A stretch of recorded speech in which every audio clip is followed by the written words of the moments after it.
just in this section.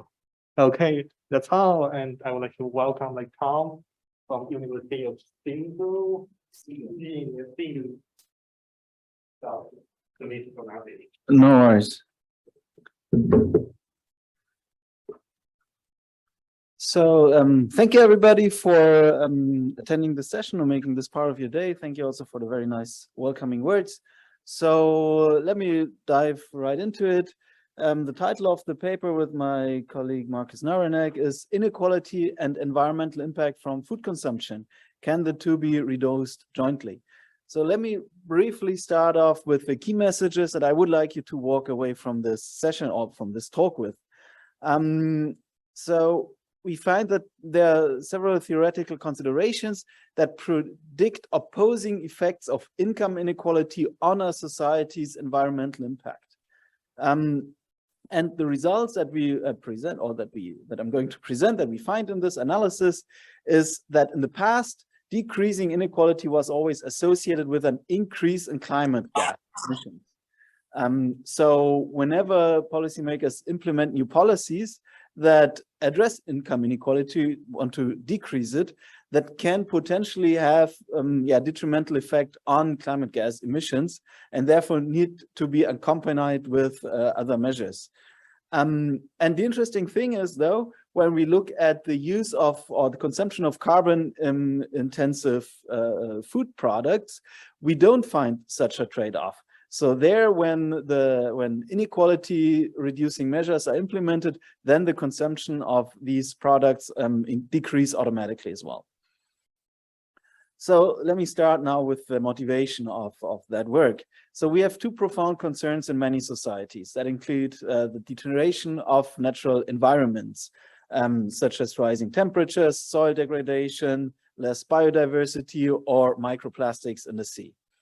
The same big concern in many societies are high levels of income inequality. And they have several negative implications, such as a negative effect on overall economic performance, political instability, lower social mobility, and finally reduced income growth at the household level, resulting in poverty traps. And the problem is that these two fundamental concerns are likely interrelated. So it's possible that there's a trade-off between reducing income inequality on one hand and environmental damage at the other hand. And one potential reason is that, or one reason why reduction of income inequality might increase environmental impact is that recent policies that address the environment should actually take into account these distributional effects. However, these policies that reduce the environment, income inequality and also address the environment, rather just compensate for the negative effect on the environment instead of including inequality as an integrated goal of the policy. Examples are, for example, carbon taxes that are being combined with measures to compensate poor households, or compensations for farmers who implement measures to increase biodiversity. So there, it's essentially what I just said before. One has a policy that reduces the environmental impact and somehow compensates the people who lose from it. But inequality reduction is not a policy target per se. So how is that all related to food markets? Well, according to data from the Faustat, we see that the vast, more than 90% of all grazing land in the world is used for cattle raising. And I don't want to challenge the fact that beef is actually an important contributor to food security and to good nutrition in many places, and especially in the developing world. However, and there's a big bold printed but, beef production can also does cause pressing problems for sustainability or for the environmental concerns that include greenhouse gas emissions, a lot of water, land, and biomass that is used per calorie. So that already controls for the fact that beef has a higher calorie content than other providers of proteins. And we also observe changing demand patterns for carbon-intensive food products, so that is mainly beef, that play an important role for a country's carbon footprint. So how are these two now actually related? And we can find potential reasons for a trade-off relationship, but also for synergies in the policy targets to reduce the two.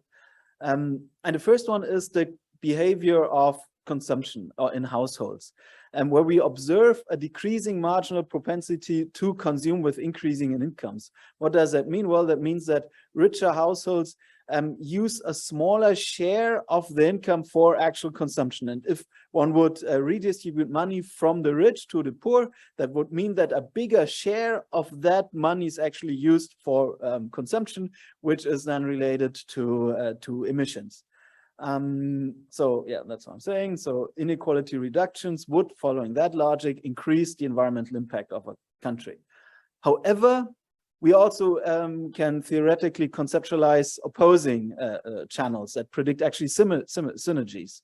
Now that has something to do with collective actions that are required to manage common goods, which are apparently, and there's some research on that, which work better in situations of lower income inequality.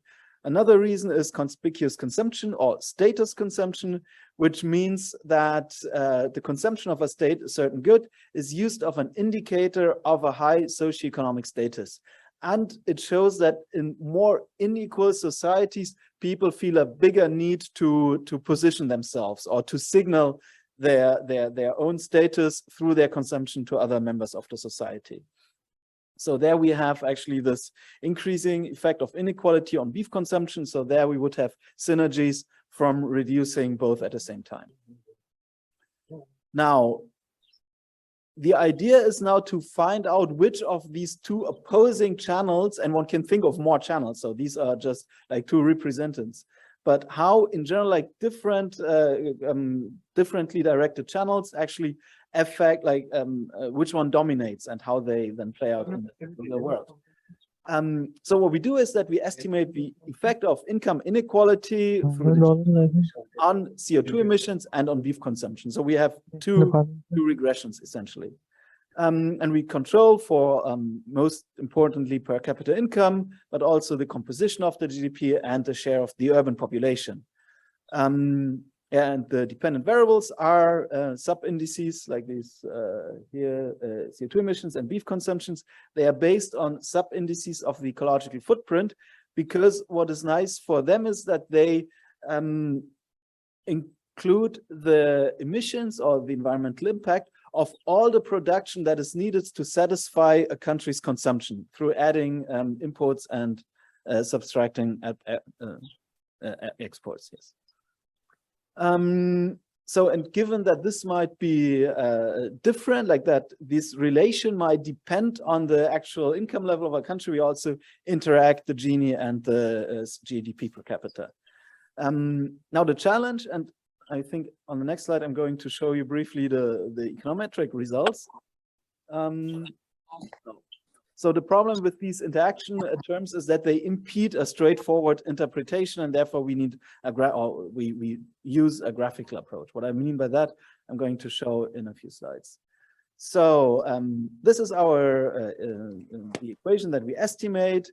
So here on the left-hand side, as I said, that's two, like that represents two estimations. So here we have our respective measure of the biosphere impact, and here on the right-hand side we have our per capita income, the Gini, their interaction terms, both in squares to allow for decreasing marginal effects, and some fixed effects and errors, or the error.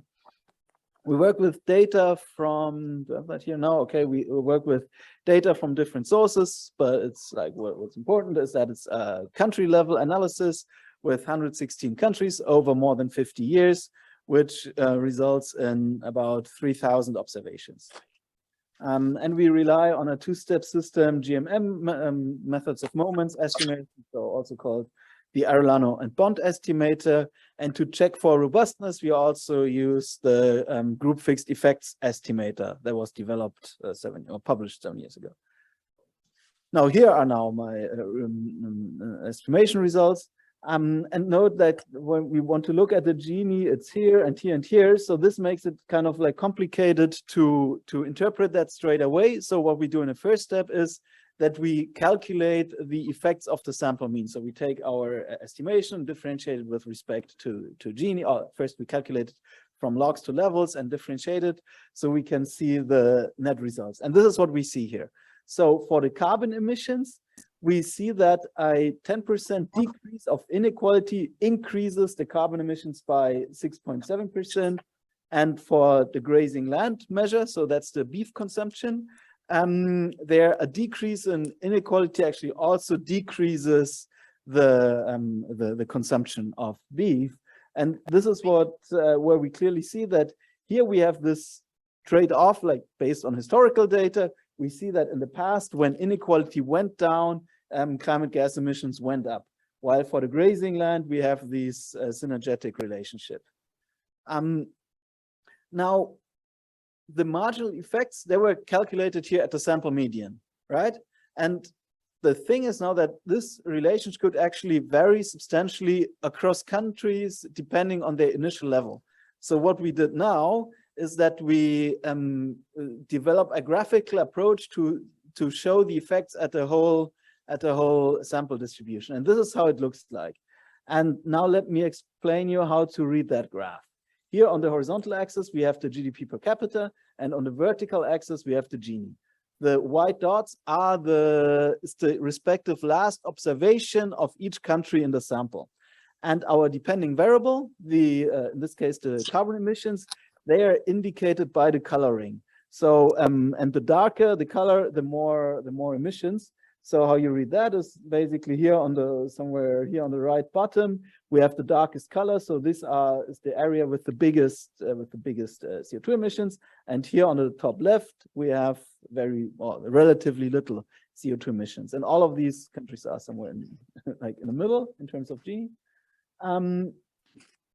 So you could say, and here this black line, that is the set of the maximum along the Gini gradient. So if you imagine that you stay at one fixed level of GDP and you travel up and down the Gini gradient, that means that coming from here first with decreasing inequality, then the emissions increase, and here's the top. And once you are very, very, very unequal here at what is that, like about a Gini level of 10, then and you become more unequal, then the emissions would go down again. So what we see here is what we said before, that we have this conflict of objectives, and this is actually true for the entire sample range. And that means, coming back to the theoretical considerations, that the concave consumption effect dominates all opposed transmissional channels, and actually, in all countries in the sample, which are nearly all 80% countries of the world. Now, let's have the same picture again for the grazing land. And what you see here is that there's something red here and there's something red here. So that means that here we have actually something that is more like a U-shape when you look along the Gini gradient. So this black line represents the set of values where the ecological footprint is at its minimum. And we see, and that means that a reduction in Gini here actually reduces the grazing land area that a country's consumption is responsible for. And only, actually, there's a few countries which are here, like in the richest countries, which are the richest and most unequal countries. They're here at the optimum regarding the environmental. So, and that actually means, coming now back to the theoretical considerations in the beginning, that beef can be considered as an indicator of higher social in countries, and might possibly even exacerbated by the emulation effect, which means that the rich individuals' carbon-intensive lifestyle is being taken as a role model by the poorer households. And then actually here it should be carbon-intensive lifestyle, but actually beef-intensive lifestyles. Since we're coming to the end, I have to wrap up. I'm going to skip these two slides. They essentially show how these effects are different in several countries. So it's basically the white dots from before now being put in on a graph. Now to sum up already, as mentioned a few times, the theoretical background predicts opposing effects of income inequality on a country's environmental impact. And for climate gas emissions, our results indicate that the concave consumption effect generally dominates, which means that, and that's historical data, so in the past, decrease in inequality was always associated with an increase in biosphere use.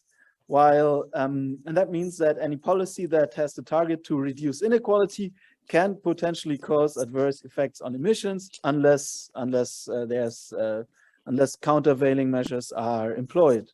So that's what I said. And the other conclusion is that such a trade-off does not exist for when we look at carbon-intensive food products such as beef.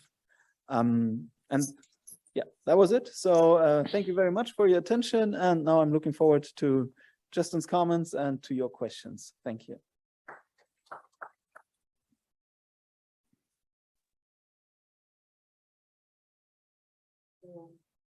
Then comes the discussion session. Let me check like whether there's people from Zoom. And yeah, there are people from Zoom. So like in order for the people from Zoom to listen to you, you need to go on and like out here. Okay. So thank you very much, Tom. Excellent presentation. I wanted to start off by just commenting briefly. Fantastic communication style, great cadence, really presented a lot of great information in a pretty concise amount of time. So I thank you for that. One of the things that I enjoyed about reading your paper and about this presentation today was really tying everything back to the literature. A really excellent overview of the foundation that's already in place and what you're trying to build on. So that's fantastic. I see a lot of presentations that maybe don't kind of identify those key knowledge gaps relative to the literature. So excellent job there. My one comment that I wanted to maybe focus on the empirical strategy, I'll keep my comments really brief so that we can move on to the next presentation. You know, I was a bit concerned about this empirical strategy that relies on the use of pasture land as a proxy for beef consumption for a couple of reasons. One, just thinking about the relationship between use of pasture land and greenhouse gas emissions. It's true that we could think about pasture in use as grazing land as potentially a proxy for maybe the size of a beef industry within a country, but I'm not sure it necessarily correlates with the greenhouse gas emissions associated with that industry, right? So if you think about more mechanized cattle industries, say in the United States, you've seen a movement away from pasture grazed systems into more intensive feeding operations, concentrated animal feeding operations, et cetera, which, you know, there's a growing literature that suggests that these types of intensive management systems can be land sparing and lower greenhouse gas emissions and produce lower greenhouse gas emissions. So that's maybe something I'd want you to think about a little bit there, mostly just a word of caution about this kind of explicitly tying pasture area with the size of a country's beef industry and greenhouse gas emissions. I guess the along those lines, the other thing to consider here is that in a lot of countries that maybe have high inequality probably have a lot of imported protein from other countries, right? So thinking about other proxies that maybe take into consideration imported protein as opposed to, you know, purely focusing on country-specific factors that identify the size of an industry and its relative environmental footprint. But other than that, really excellent work. Thank you for the presentation today.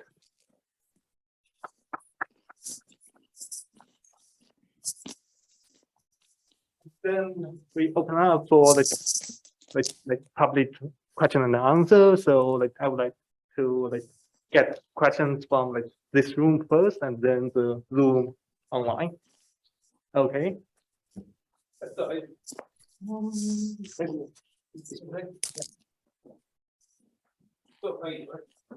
Interesting, and you know, there's been a bunch of work thinking about you know, effects of inequality on the exercise by the total.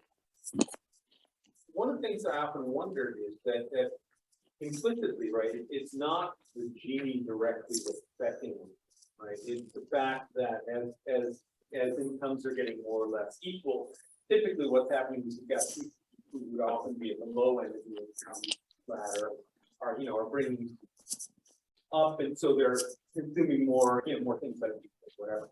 And I wonder, and this is just kind of speculating, is there a way that we could structure these models to capture that more directly, right? Because again, it's not necessarily, the inequality isn't behaving, the inequality is doing it. That's proxying for something else that's going on, right? That typically people who are really poor now have a little more income and they can do whatever. So I wonder if there's a way you could structure that to get it directly what we want rather than kind of. That's actually, it's an interesting thing. I mean, first, like for the motivation, it's like inequality is a problem in itself. So this is why we did it like that. If you wanted to measure the effect of, let's say, different income groups on these measures, then I think one could simply just take like the different income deciles and like, what would you do? Like, the decile is always like, I was about to say like how big they are, but they're always 10%, right? Because like somehow you could, well, no, but you could still like take the income of each income decile, which is not always the same because like depends on distribution.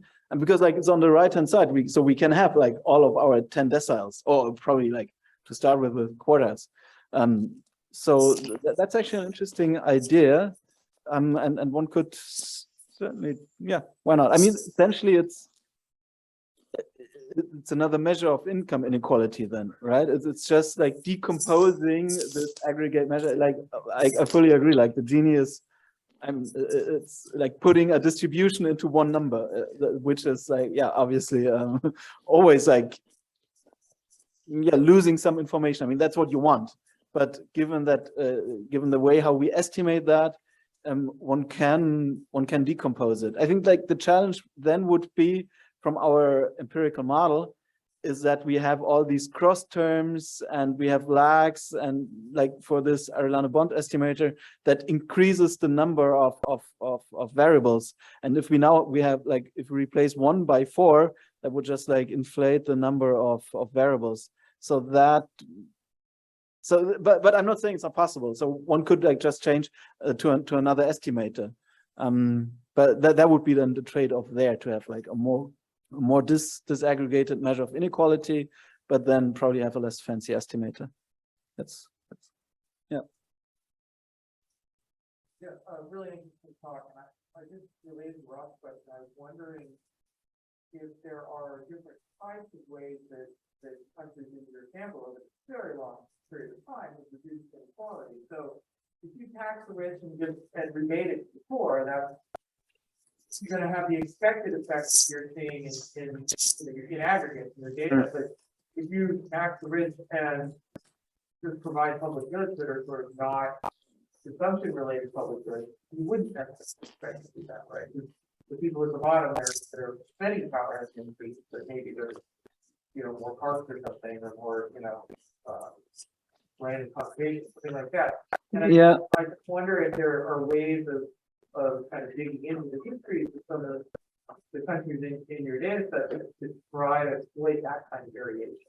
Yeah, that's actually, I mean, that actually relates to essentially what I'm presenting or how I frame it, because I always talk about, that what happens when you increase or decrease inequality.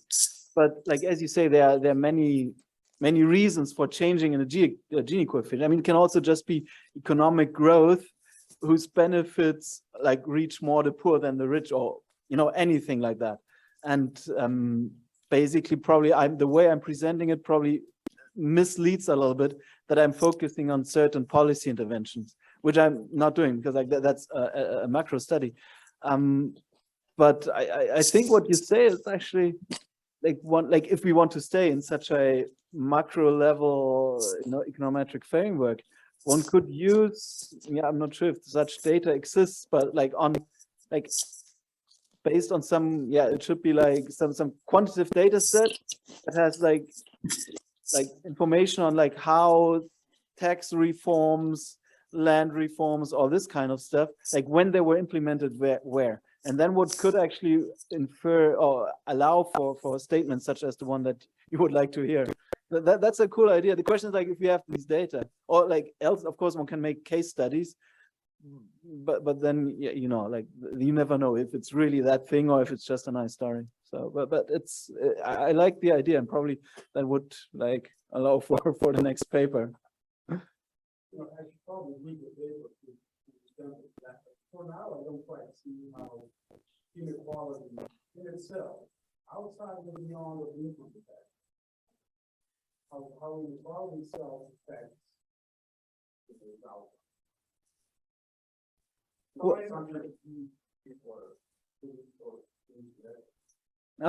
yeah, like we have like this like what you say, like the consumption effect, that poorer households use a bigger share of the income for consumption, and if you redistribute, then more income is consumed.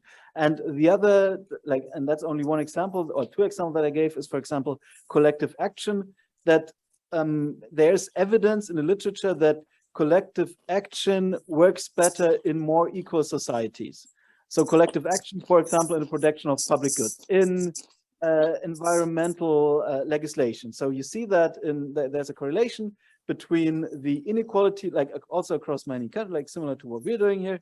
They show that a country's inequality level affects how good they are in protecting, I know, forests or any other natural resources.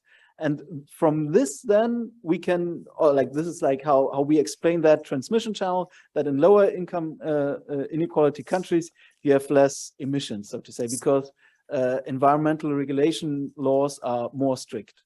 And that can have, one can explain that with elite dominance, that the rich generally benefit more from laxer environmental regulations, and they have bigger lobby power, and therefore if it's more equal, you don't have that strong effect by the rich to combat environmental protection laws. Like that's only one example, but I think we are like you're getting nervous, so I'll probably stop it here.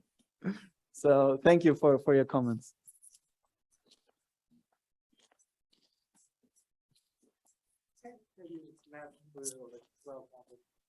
From the university.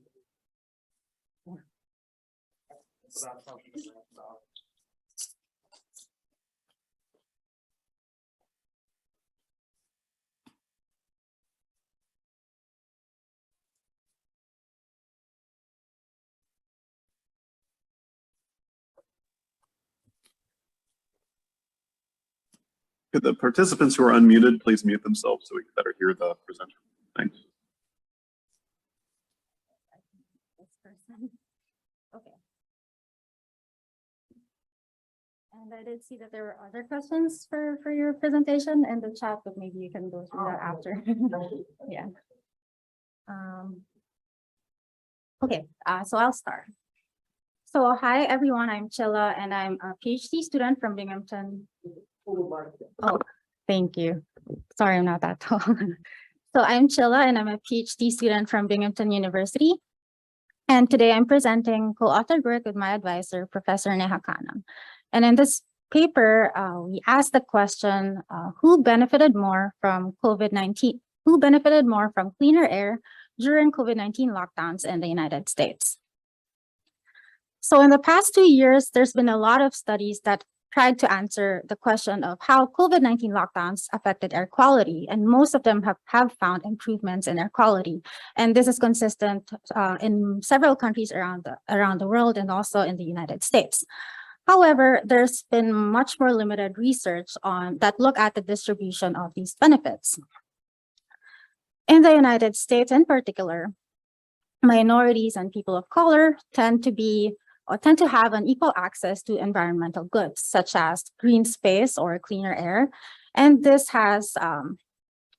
implies that minorities have been exposed to higher levels of pollution for longer periods of time. So even though exposure to air pollution, for example, has been declining for everyone in the past 2 decades, minorities continue to be exposed at higher levels. So why is this important? So exposure to air pollution, both short-term and long-term, have negative effects to one's health. And this would in turn have negative consequences for individuals' education and labor outcomes. So to answer a question of as we try to look at the distribution of the benefits of the COVID-19 lockdowns in the US, we want to compare how air quality changed because of these lockdowns are different for minority versus white neighborhoods. So specifically, we'll be looking at the census tract level. So the answer to this question is not necessarily straightforward. So there is some evidence in the literature that say that most of the reductions in air pollution have been concentrated in urban areas, and in the United States, most of the minorities do reside in urban areas. And if this played a big role, then we can say that maybe minorities did, minority neighborhoods benefited more from these lockdowns. On the other hand, based on labor data in the United States, most of the minorities also tend to work in essential industries. And during COVID lockdown orders, this meant that they were not able to stay home during these periods, and they had to continue working, which meant that they were probably still exposed at higher levels of pollution. So we contribute to the discussion of to the literature that talks about how COVID lockdowns improved air quality, specifically the discussion on the distribution of these benefits. So the only other study that we found that have looked at this distribution for the United States is by Zhang and co-authors, where they look at the impact of COVID lockdowns for New York State and found improvements in air quality for minority census tracts. So we extend their analysis for the contiguous United States, which allows us to consider different lockdown durations across the country. And also it would allow us to explore the different potential mechanisms through which air quality has changed across the country because of these lockdowns. So to answer the question of where these improvements in air quality were happening, we start by looking at the different climate regions across the country. And one of the reasons we start with this is because air pollution tends to behave differently, and this also would have different compositions depending on the climate region. So, and as part of ongoing work, we are interested in looking at the different mechanisms through which air quality has changed for these specific neighborhoods. So is it, do these improvements come from more people working from home, and because they didn't have to travel and reduce their economic activity, or is it because of some other reason? So why is this all important?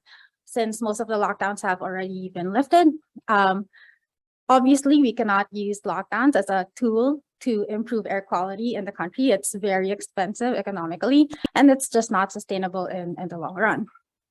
But it did give us a sense of how, of an unintended environmental consequences of similar policies. For example, a lot of companies now have shifted or have been encouraging their workers to continue working from home.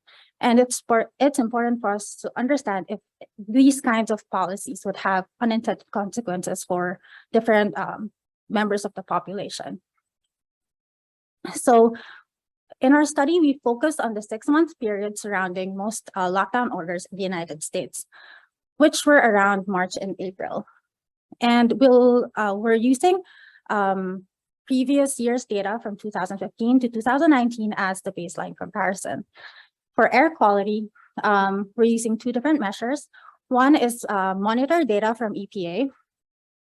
So if you're not familiar with PM 2.5, it's a very small, it's particulate matter, which is smaller than the diameter of your hair.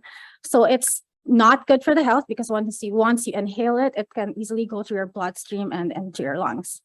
And to supplement this, we're also using satellite data from NASA, which is aerosol optical depth. We're also controlling for weather variables, and for our demographic variables, we use data from the American Community Survey. And for information on the lockdown order dates, we use the publicly available information from Yale's COVID restrictions database. So to give you a sense of the difference between the 2 measures of air quality that we're using, on this right-hand side, you see that EPA's monitors have a very limited geographic coverage across the country. And most of these monitors are actually concentrated in metropolitan statistical areas. So this gives us a very limited perspective of what's happening in the country. And that's why we use aerosol optical depth, which is satellite data, which gives us a higher coverage, but we do acknowledge that there are some limitations between using one versus the other. So now we can see in this figure in which census tracts or where across the United States are most of the minorities residing.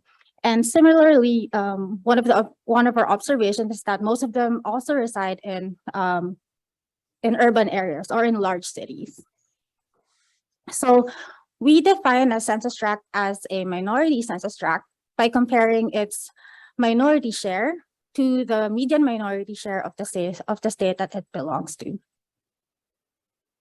And to give you a sense of the variation in the implementation of lockdown orders across the United States, you can see in this figure, the lighter shades are the places that implemented the lockdown orders earlier on, and the darker the shade gets, the later they implemented. And the dark purple ones are those that did not have a statewide policy. So this just shows like the different states and when they implemented the different lockdown orders. But overall, there's a total of 19 timing groups or unique lockdown dates across the country, and we'll be using these groups for my empirical model.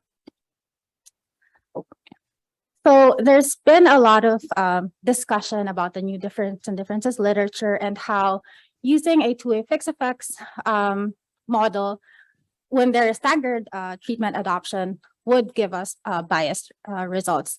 And that's why we are using Gardner's two-stage differences design, where, well, the main idea behind his approach is that the model misspecification is coming from when we use the two-way fixed effects, part of the treatment effects is being projected to the group and period fixed effects. So to address that problem, he proposed to estimate the group and period fixed effects separately from the treatment indicator. And that's where the two stages are coming from. Right. So we separate the group and period fixed effects separately in the first stage for the untreated observations.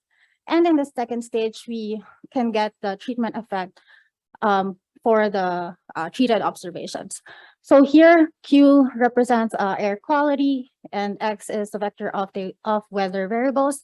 And here we have the different groups. So these are the treatment timing groups that I mentioned earlier. And then we have the date fixed effects. And in the second stage, we also add week of year fixed effects to account for the seasonal trends throughout the year.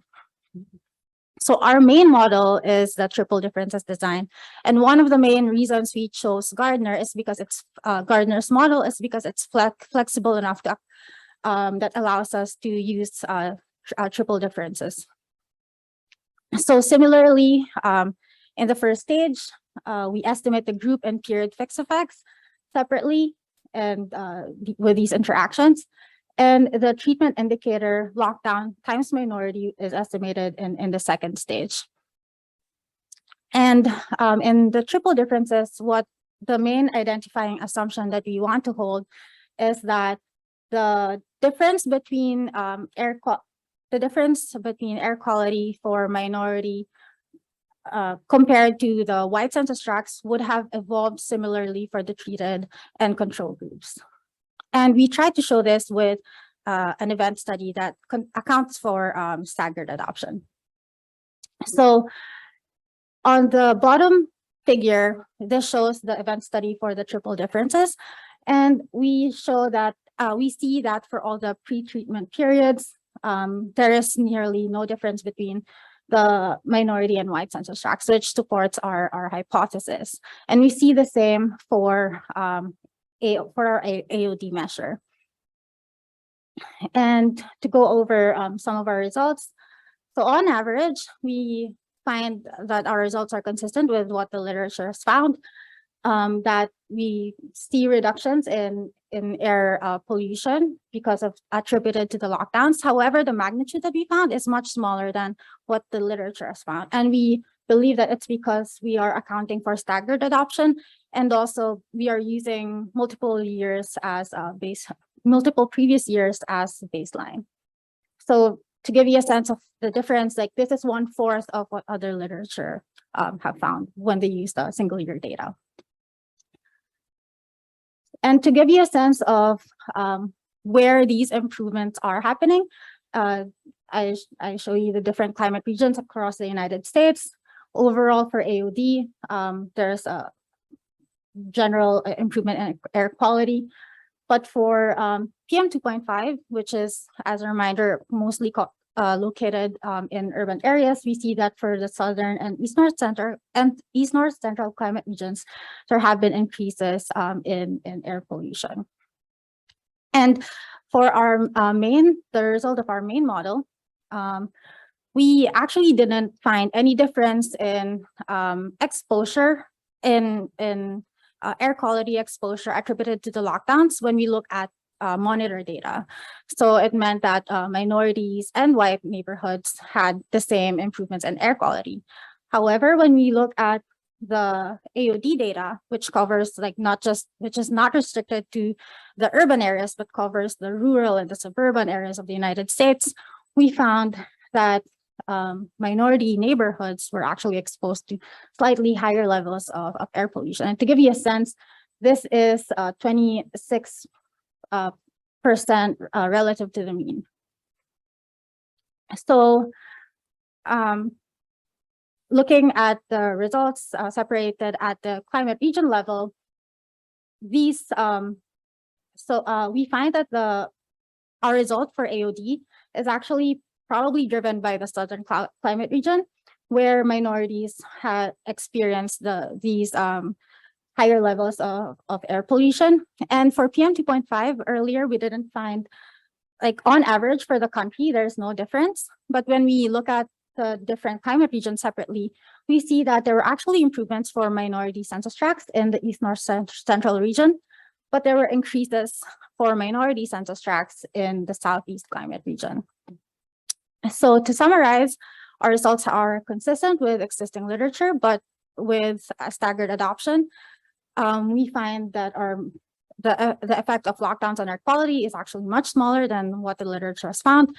And we didn't find any significant difference for minority and white census tracts for our measure for PM 2.5, but we did find that minority tracts on average were exposed to higher levels of AOD. And we did find differences across climate regions. And this is our starting point as we work on as we try to see through the different mechanisms through which these air quality changes have happened. So that's the end of my presentation, and thank you for your attention.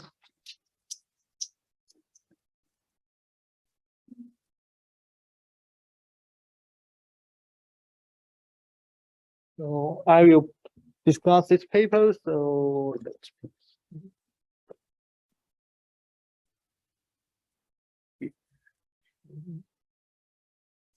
I will discuss this paper. So first I will start with some complementation. So this one is really interesting topic.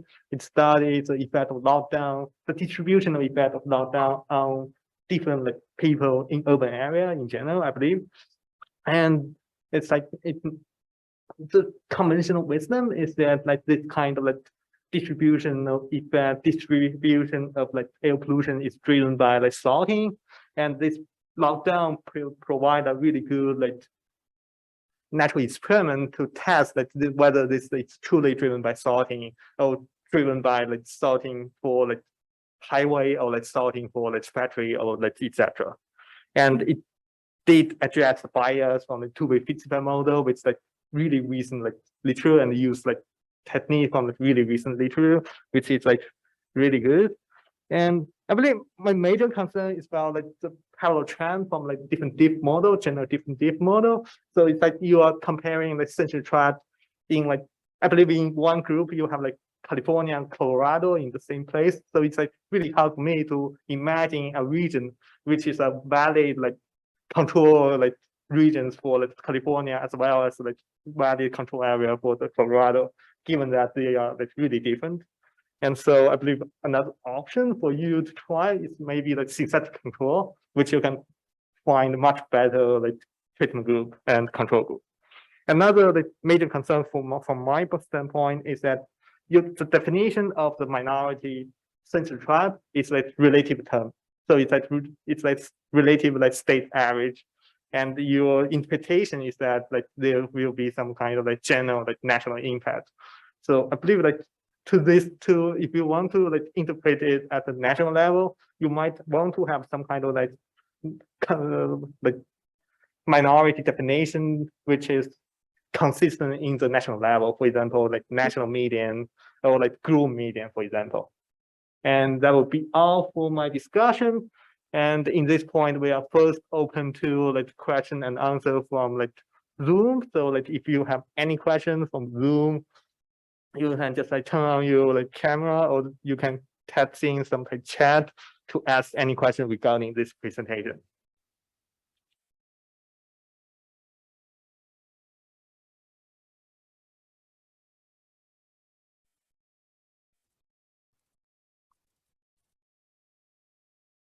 Okay, it seems like nobody will like have a question from like Zoom, so we open up for like, yeah.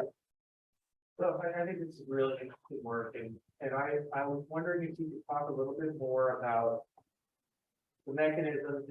You kind of said at the end you want to dig more into the mechanisms, but if you get through a little bit, it makes sense to me that because of the essential worker phenomenon, like the minority communities might experience less of the gain in air quality or no gain at all. But it's harder for me to understand the mechanisms that would drive, you know, a worsening of air quality for minority communities. So I'm just wondering if you could talk a little bit about that. All right. So as I mentioned, we are still working on this. So this is all just conjecture, just a disclaimer. So as I've mentioned, minority neighborhoods tend to be located in areas that, because of environmental justice, they're already located in areas where air quality is worse off. So for example, they're probably closer to to plants or factories. So in some places, operations have slowed down during lockdowns, but in other places, operations have actually increased because of addressing demand for maybe PPEs or other essential goods. So that's what I'm personally thinking driving these positive effects. I mean, increases, yeah.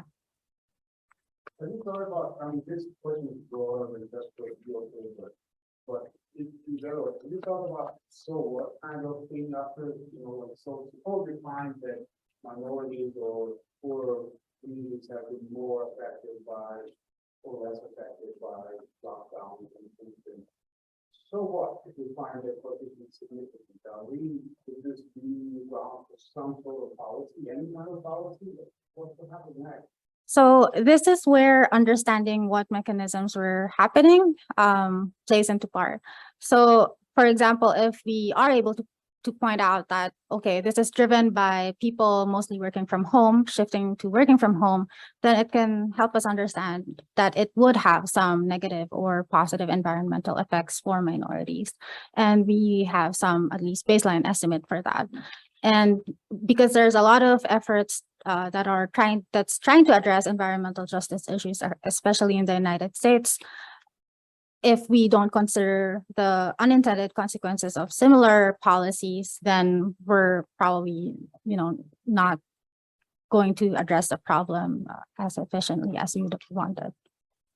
I'm just thinking about, in particular for subgroups of population, right? So whatever the minority might be, or maybe across income spectrum, or, you know, what would be the solution or policy? What is it? So there is an effect. Right. Like, what can we do to help them? Right. Is there economic argument to say And therefore, we should, do or not do this thing because certain groups are affected more than others. Yeah. That's a broader question than what. Yeah. Yeah. But I feel like the answer, like the best answer to that question is like, would be an interdisciplinary, like it would involve everyone in the economy, because, you know, why are minorities working in these kinds of occupations? So there's a lot of things that you have to consider to address like these issues. Yeah.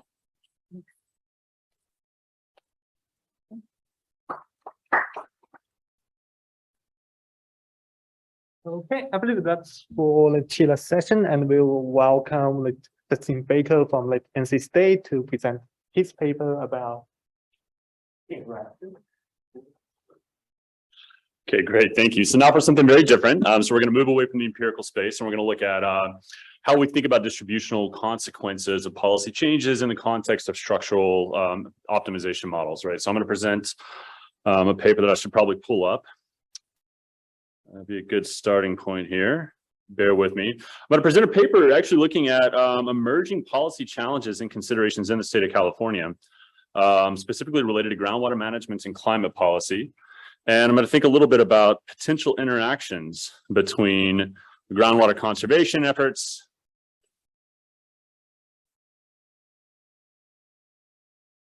Oh, okay. I thought that this was just sharing the screen. Are you guys seeing which presentation is showing up right now? Okay. Let's try it this way.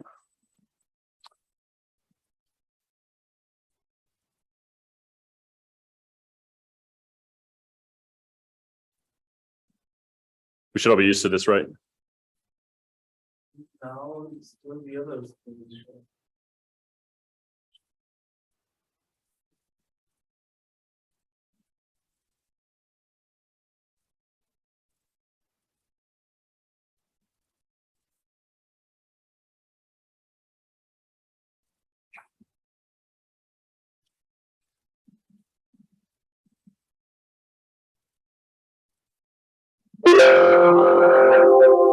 Somebody want to remind me how to get up in the notes slide here in slideshow.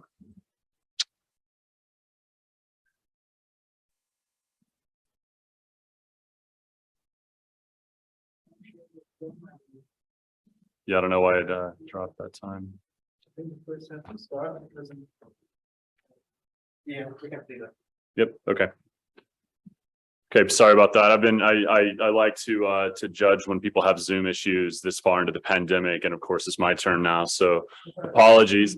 I guess I got what's coming to me for being judgmental. But let's get back to never mind.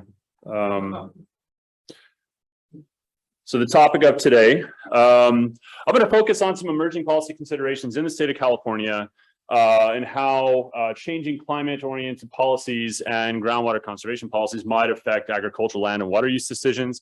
This work is part of an overall integrated assessment framework that we're building in the state of California that links together hydrologic systems, economic resource consumption models, and the energy system. Okay, so some background. I think everybody knows Central Valley is extremely important agriculturally. In the United States, it produces about 40% of the fresh produce that we consume.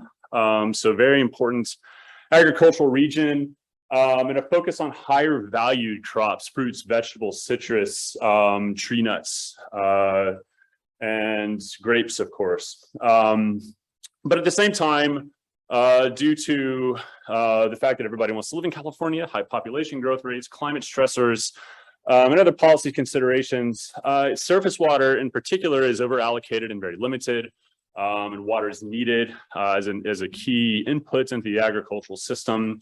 But there's growing concerns of that California Central Valley could also be land stressed, that there's emerging competition for increasingly scarce land resources, and we're not quite sure how this will all play out into the future. That's surface water and land. The other problem in California right now is that there's been a historic over-reliance on groundwater, and we've seen declining water tables over time. So this is a graph that just kind of shows declining groundwater stocks over time. And I know that the names of these basins may not mean anything, but the Tulare Basin, for instance, is in the southern portion of the Central Valley, high rates of overexploitation, declining groundwater tables over time. And we've seen actually since we've had 3 major droughts now over the last decade, there's been an even increased reliance on groundwater as a key inputs into the ag system here. So to combat these challenges of overexploitation of resources, the state of California has implemented the Sustainable Groundwater Management Act. And this is something that was, I guess it came out about 5 years ago, and there's still kind of in the nascent stage of developing what's called groundwater sustainability agencies and sustainability plans. Some of these plans have been developed for specific parts of the state and for specific aquifers, but there's a lot of information that we lack. But basically, the state is requiring these agencies to develop sustainability plans that could ultimately limit the amount of groundwater that farmers have access to through various regulatory mechanisms, price incentives, conservation initiatives, recharge projects. There's a lot on the table with SGMA. And we also know that SGMA seems to be interacting, leftover comment from a grad student, SGMA seems to be interacting here with increasing drought concerns, right? Or not SGMA, but these groundwater considerations are amplified by the fact that we continue to battle with droughts in this region, and we continue to have surface water rights curtailed in the presence of these extreme situations. Okay, so that's groundwater. The other emerging kind of policy ambition that came out really about a year ago, well, it started a few years ago, but it's really starting to kind of come to fruition about what the parameters of this policy might mean, is the 100% Clean Energy Act of 2018, right? So this is a very ambitious net zero target that California put forward. I believe they were the first state to put forward a net zero climate plan. Several other states have followed suit recently. And this is expected to have a major impact on the current electricity grid and the energy system in California.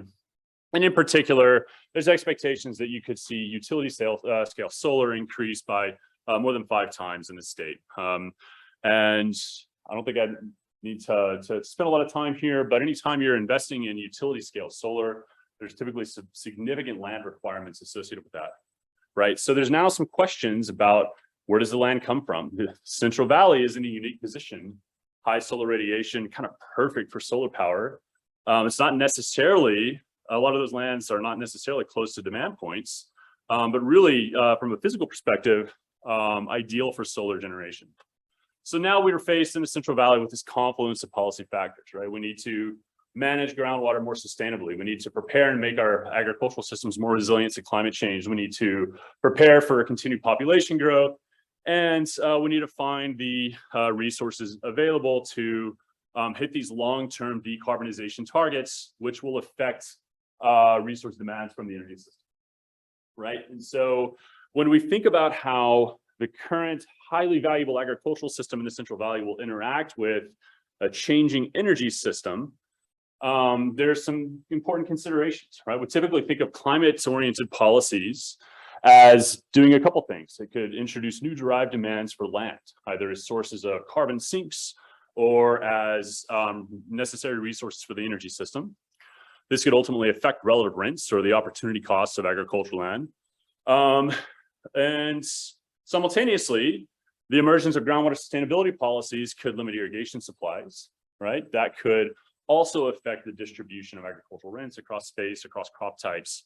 It could have important implications for where we choose to take land out of agricultural production for energy generation purposes. And so what we're interested in here ultimately is looking at that intersection, those interactions between groundwater and climate policy. And we're going to do that with a really simple numerical optimization model where we've developed a scenario design that helps us look at policies that impact production costs, or specifically groundwater pumping costs, groundwater conservation policies, and solar leasing as an opportunity, an option for land use in the Central Valley.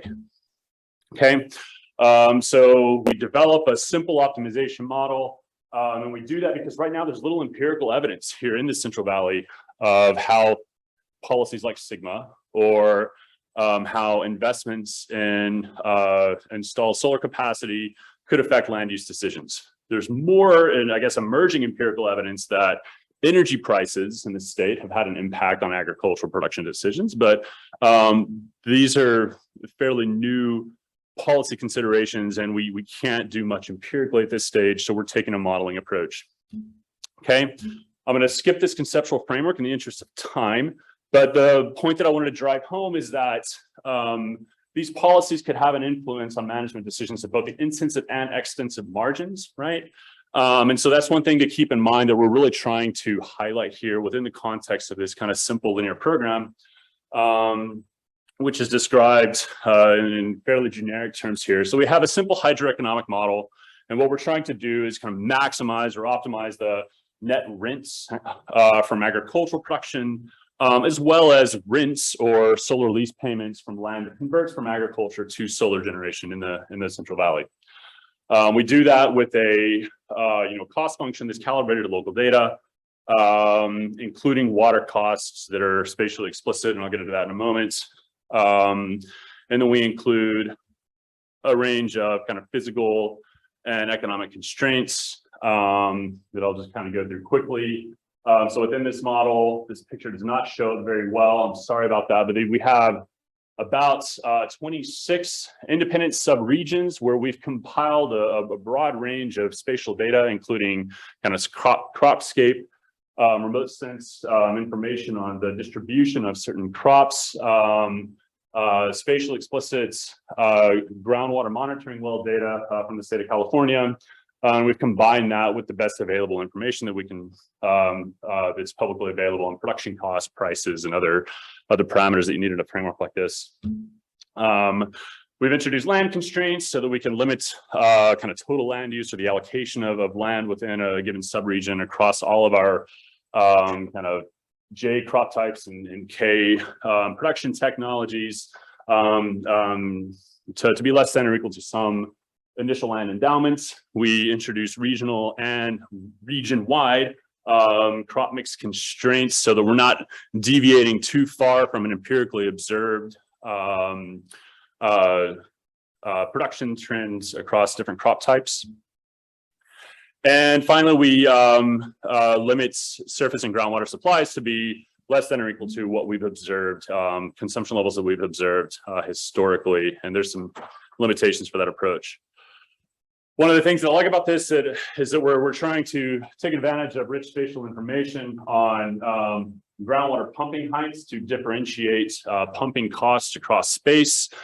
So that allows us to represent some heterogeneity and production costs, and where we're missing, some data on kind of local farm gate prices and other cost information. Putting it all together, we can develop marginal benefit estimates for specific crops and specific kind of sub-regions within the Central Valley, and pull together this kind of simple optimization approach to test out these policies, which I'll go through very quickly. We're looking at low and high climate policy ambition, which impacts groundwater pumping costs. So we're looking at a 50% increase and a doubling of groundwater costs. We're looking at changes in groundwater management policies. So in basins that have identified as high priority from Sigma, we're looking at either a 10% reduction or a 25% reduction in groundwater consumption from baseline. And then we're looking at a range of potential solar leases, right? So this is a per acre incentive to move land out of agriculture and into solar generation. This is arbitrary, but right now in the state of California, solar providers are already signing up some landowners into contracts, 30-year contracts at about $1,000 per acre to lease out that land for solar. Okay, some very quick results. Whenever we run these scenarios, we're looking at everything here kind of relative to a baseline, right? So this is kind of changes in land use relative to a baseline kind of equilibrium production schedule within the Central Valley, where we've optimized for agricultural land use management, groundwater consumption, and surface water consumption. And so here what we see, whenever we increase relative to that baseline, the solar lease payments, and I apologize for the text here, but from left to right of the figure, we're moving from $1,000 up to $5,000 per acre. And we end up seeing a moderate increase in the amount of area moving from agriculture to solar. But really, this is pretty small. This is 1 to 2% of the total ag land area within the Central Valley, and it doesn't seem to really expand even with the very high lease payments that are allowed.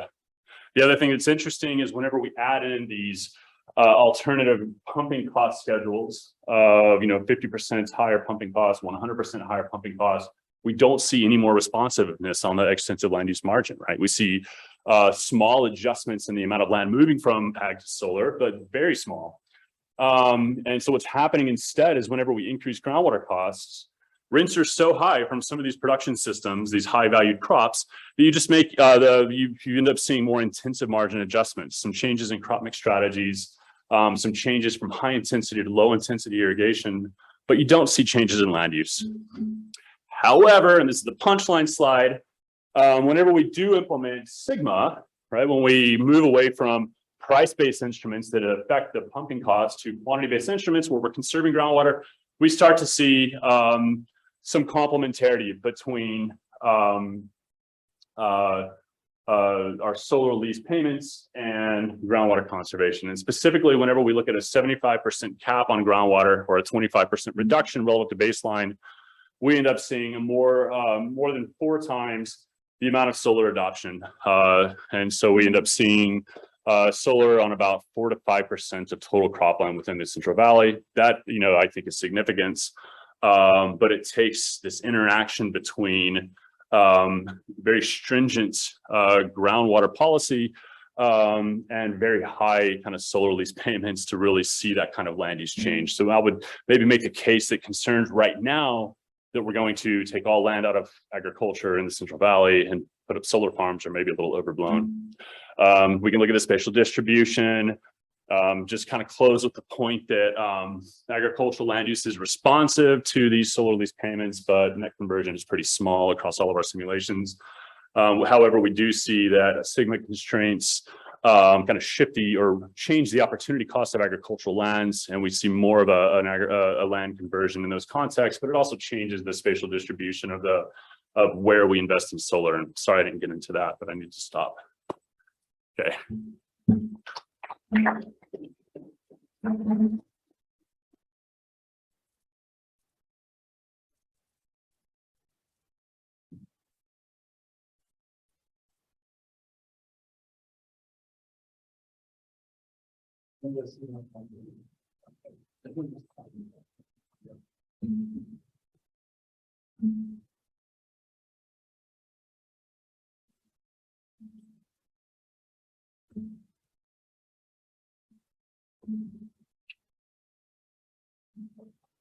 So yeah, oops.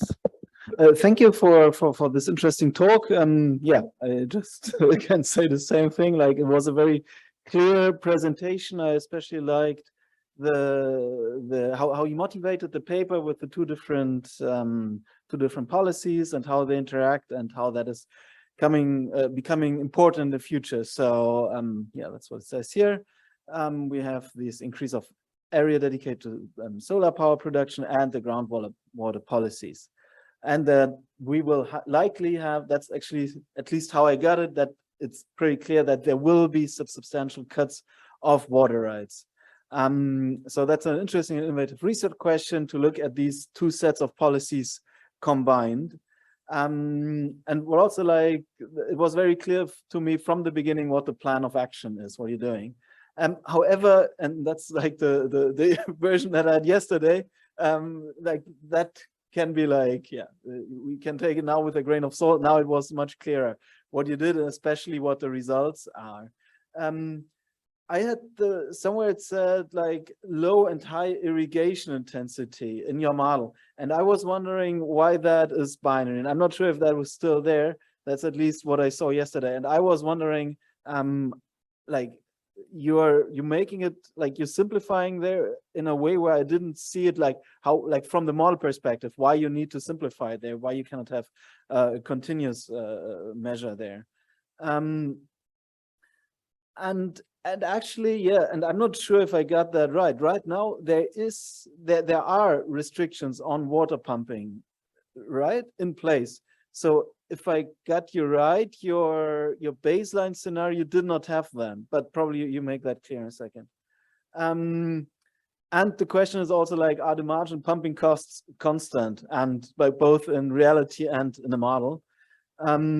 And also the like where the scenarios come from. I think you responded to that now in your presentation. And yeah, I mean that's from yesterday. So now you come up with some more quantification of your results. And actually, I had a very I wanted to see your slide now. I had a question on your very last slide where you had the like basically your final results, that once you start putting that 75% cap on the water pumping amount, then all the three other bars increase to like threefold. So I was wondering what happens, and I'm sure you did that, like what happens if you only implement that cap on the 75%, because probably that's already enough with like a very small like additional amount for the solar power. So yeah, that was my question, because like, and if that is the case, then the whole like then your whole setup is like like probably a little bit like inflated for what you get in the end, namely that is actually the quantitative cap on the water use that should actually like, and it might well be that this is the only thing, like the only screw that you have to turn to have any effect. That's at least the effect of what I could tell from the last slide. So yeah, thank you.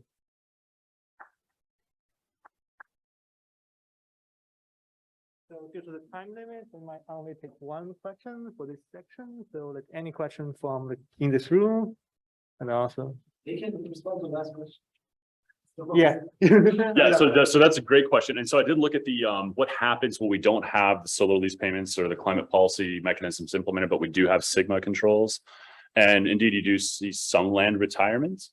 But what was interesting is the magnitude of that land retirement is nowhere close to the solar expansion that you see when you implement those payments as well, right? So you get this kind of additive effect where, you know, when you implement these control policies, it kind of reallocates where production is happening, what we're producing to a certain extent, and changes kind of the relevance of agricultural production. So when you add then on top of that, this other incentive to pay people to do something else, it's more beneficial in those lines. Yeah. Thinking about the price implement being very different from applying implement. If you're at a price, if you're at a harvest price instrument, would you expect to see something more like what you got with your groundwater quantity instrument, in the sense that it incentivizes the growth of the solar at the same time as discouraging groundwater, whereas the discouraging groundwater is independent of the price of the groundwater? No, you're exactly right. And so the way we set up this kind of simple analysis was to try to look at just different combinations of these scenarios. The long-term goal is to basically use region-specific energy projections so that we can create a couple things. One, exogenous demands for lands for solar coming from these big energy systems models that can do way more than, you know, what we can do here. But also a carbon price trajectory that comes out of these pathways analyses. And I think that that's going to give us a better, or I guess a richer set of policy conditions that are aligned with other projections. Good question.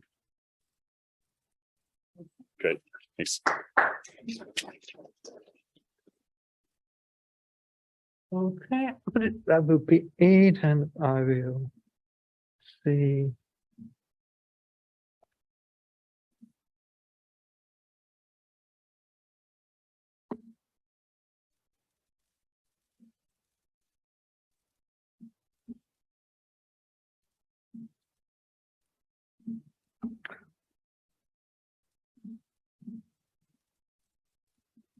So today I will talk about like how so with different levels of economic resources. Let me first like hide this like video.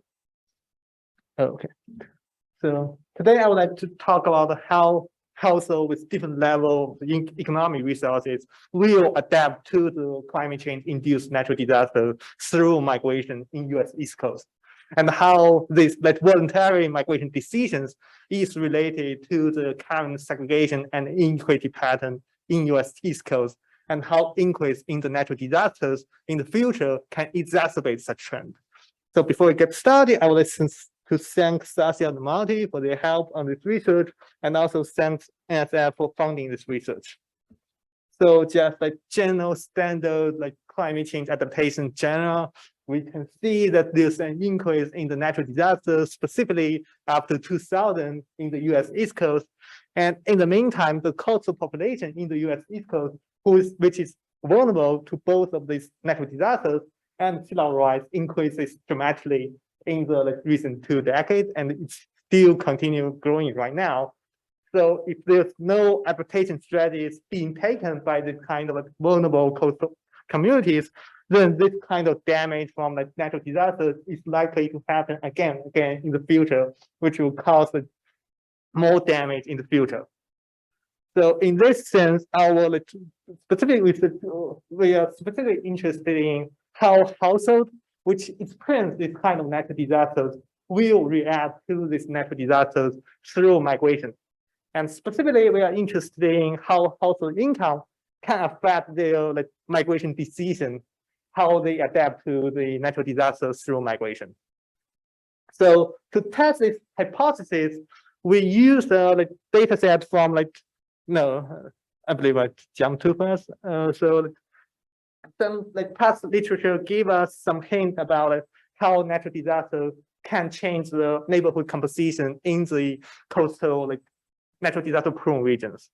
So first trend we can see is that after natural disasters, the poverty rate in the affected neighborhood increases, which kind of makes sense because natural disasters will damage your property, and if your properties get damaged, you're more likely to fall down under the poverty line. However, another more interesting trend found by civil literature is that actually the proportion of rich people and also the median income might increase after natural disasters. And some studies also find that there are cultural impact of natural disasters on neighborhood composition change, specifically households with higher education, higher income, and white household in general will increase after natural disasters. So how does this kind of natural disasters can increase the proportion of poor people and the proportion of rich people at the same time? So the hypothesis we developed is that there are actually a heterogeneous response to natural disasters through migration. So basically, they are uneven to U-shape. Basically, low-income people who don't have enough economic resources to migrate out. So, for example, they couldn't find a job, or they couldn't afford this kind of transaction cost when they find another job in other places. So, natural disasters, although they know the natural disaster risk, they are affected by the natural disasters, and they have intentions to migrate out. They couldn't migrate out because they are constrained by their income. For people with higher income, they have more options, so they can migrate to places with lower natural disaster risk, or they can do some in-place based mitigation measures. So for example, they can elevate their houses, they can buy more flood insurance, they can collectively fund some beach nourishment or seawall to protect their property, as well as stay in the coastal region and enjoy this kind of coastal amenity. So to test this kind of hypothesis, whether there are inverted U-shaped relationship between household income and the effect of natural disasters on household migration decisions, we use a rich household level data set in US from data cell company. So basically what we do is that we collect 6 million observations, which means 6 million owner households who live in the US from 2010 and 2011.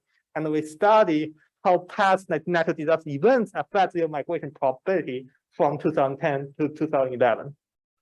So the data set have mainly 2 advantages that we rely on to do this research. So first is that they they keep up to date like and valid address data in the data set. So how did they do that? They kind of like use a two-step procedures. So in the first step, they acquire this address data from this transfer and text accessory data. And after that, they actually know that these people, this household own this property, but they don't know like whether this household lives in that property. So what they do is that they verify by this like address through like credit card billing data from within 2 years.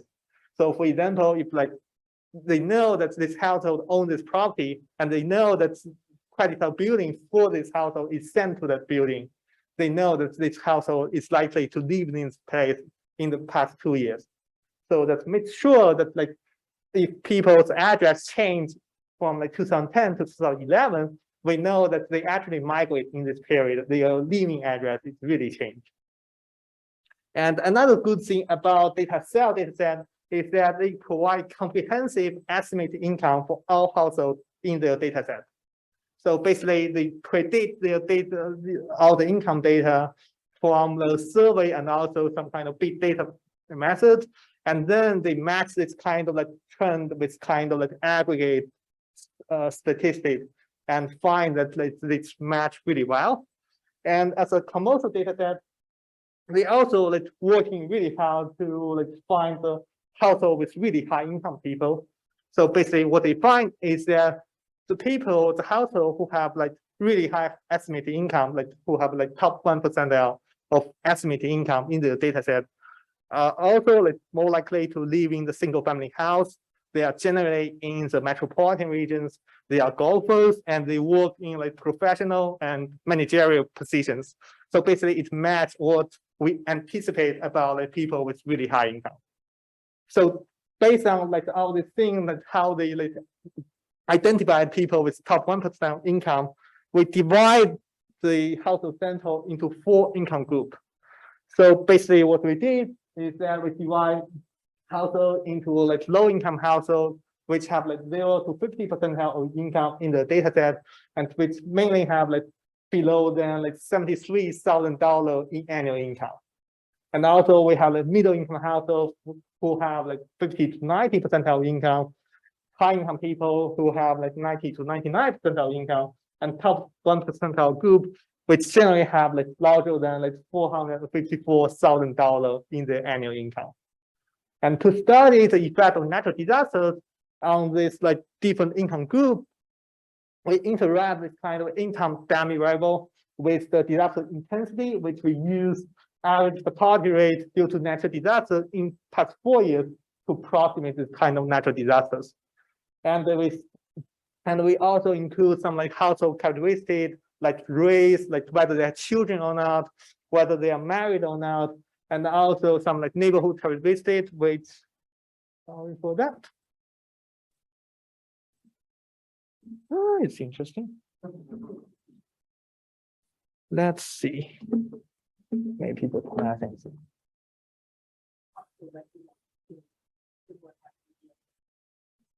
Okay, so I just stop share and share screen again.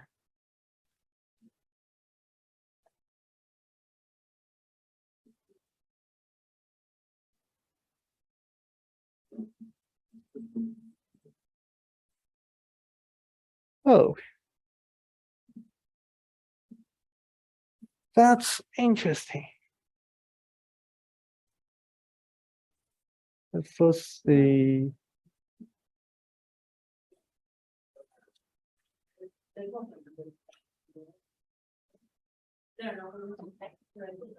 Yep.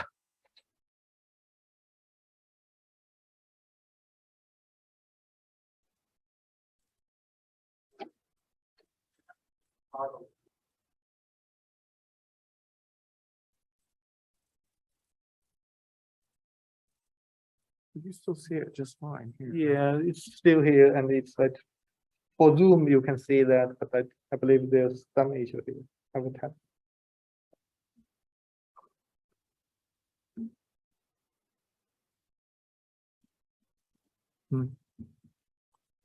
Wonder if there's it's on the wrong screen or something. Must be a way to get back to that. Probably the projection. Yeah. So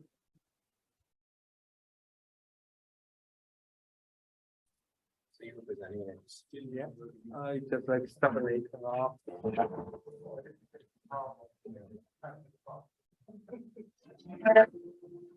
the handshake. Oh, okay, you just like plug, unplug and plug. Yeah. Easy way to solve it. Okay. So, yeah, I believe I'm heading to here. So like, basically, I just talk about all the like control variable we have on the right-hand side. And we use the real event logic model to study how these things will affect like across state migration rate. So whether people migrate across state.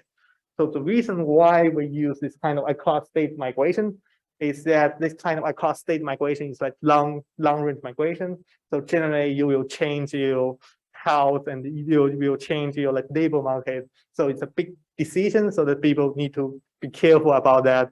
And also people, like the natural disaster risk in like different states might be different, so that it's also a consideration for us. And we know that this kind of cross-sectional model might have like serious bias, so like we might not identify the cultural effect from this kind of cross-sectional model. So we did a lot of like robust chat, including a panel model with county feedback. And what we find out is that in general, we find out an inverted U-shaped relationship like this one. So basically what it shows is that actually high-income households are more likely to migrate out after natural disasters. So the coefficient of like marginal effect is around 100, which means is that if when people are died in one county because of natural disasters in the past 4 years, then we are expected to see 100 more migration from high-income people if this county is full of like high-income people. But since the high-income people only takes about like 10% of our sample, we are just like expected to see like 10 high-income households, 10 high-income people to migrate out. And it's still a really big number because like, on average, only like around like 400 high-income people located in each county in our data set. And another stuff we find is that we actually find like the effect of like natural disasters on high-income people are like statistically significantly different from like the effect of like natural disasters on low-income people, as well as like top 1% income group, and which indicates that we actually find some kind of heterogeneous effect, even if there are some like overlapping in the 95% confidence interval. And another interesting feature is that like, there are like really high like confidence interval for the top 1% income group. And we dig into it somehow, and we find that government assistance might be attributed to such like high confidence interval. So what we do is that we categorize US East Coast region into two groups. So one with like high FEMA assistance, which means that they receive higher than average FEMA assistance conditional on the damage level.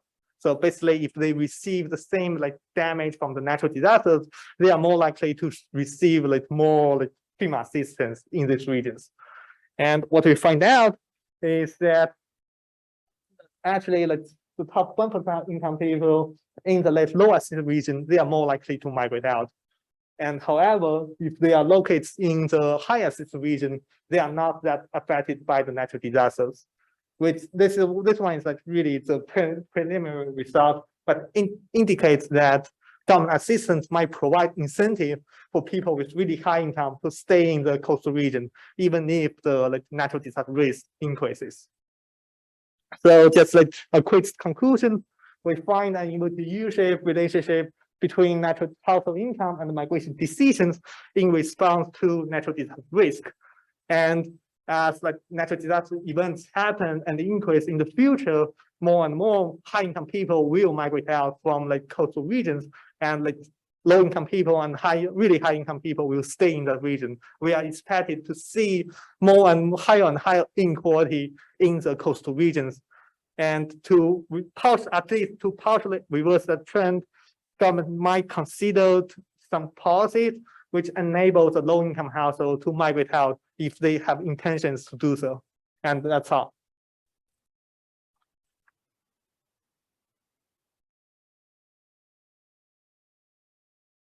Sorry.